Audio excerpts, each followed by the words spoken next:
রোজ রোজ সকালে কি আর রুটি লুচি খেতে ভালো লাগে? মাঝে মাঝে এরকম কালারফুল টিফিন হলে তো জমেই যাবে। তো দেখো সকাল সকাল কালারফুল একটা টিফিন নিয়েই বসে পড়েছি। তো এরকম কালারফুল একটা টিফিন খেয়েই বসে পড়লাম রান্নার জোগাড়ে, দুপুরবেলা রান্নার জন্য। তো দেখবে যে কোনো কাজই তুমি যদি ভালোবেসে করো, সেই কাজটা করতে কিন্তু তোমার কোনোই কষ্ট হবে না, করতে খুবই ভালো লাগবে। আর যদি তুমি কোনো কাজ যদি ভালোবেসে না করো, সেই কাজটা করতে তোমার একদমই ভালো লাগবে না। তো বাইরে দেখো আমরা দু জায়ে বসে বসে গল্প করছি আর সবজি কাটছি। তো বাইরে রোদ্দুরে বসে আমরা প্রায়ই দুই জায়ে গল্প করতে করতেই সবজিটা কাটি। তাহলে আর কোনো কষ্টও হয় না, আর মানে ভালোও লাগে কাজটা করতে। তো সমস্ত সবজি কাটা হয়ে যেতে দেখো মাছ কাটছি, এটা হলো তুল মাছ।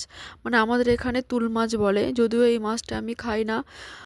তো যাই হোক, এই মাছটা আমি শুনেছি খুব খেতে ভালো লাগে, কিন্তু আমি তো খাই না। সবাই তো সব কিছু খায় না, যার যেটা পছন্দ সে সেটাই খায়। তো যাই হোক, রান্না হবে ওই জন্য দেখো সমস্ত মাছটাই আমি কেটে নিচ্ছি। কিন্তু এই শীতের সময় মাছ কাটতে খুবই বিরক্ত লাগে, মানে বরফ দেওয়া থাকে তো ঠান্ডা লাগে হাতে। সেই জন্য শীতের সময় মাছ কাটতে গেলে আমি একটু গরম জল করে নিই, তাহলে মাছ কাটতে বেশ ভালো লাগে। আর দেখো আমার যা ওইদিকে সবজি কাটছে আর আমার মাছটাও কাটা হয়ে গেছে। তো মাছটা ভালো করে আমি পরিষ্কার করে ধুয়ে নেব। তো ভালো করে পরিষ্কার করে মাছটা ধুয়ে নিলাম।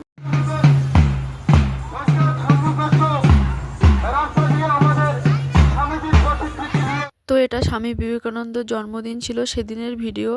তো দেখো আমি এদিকে এসে তাড়াতাড়ি রান্না বসিয়ে দিয়েছি চান করে। এদিকে হচ্ছে ফুলকপি আলুর একটা মটরশুঁটি দিয়ে নিরামিষ তরকারি, আর হবে মাছের ঝাল।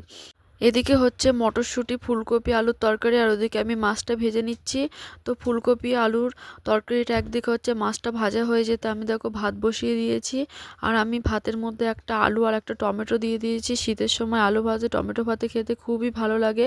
তো এদিকে ফুলকপির তরকারিটাও রেডি হয়ে গেছে, আর দেখো মাছের ঝালটাও আমার হয়ে গেছে।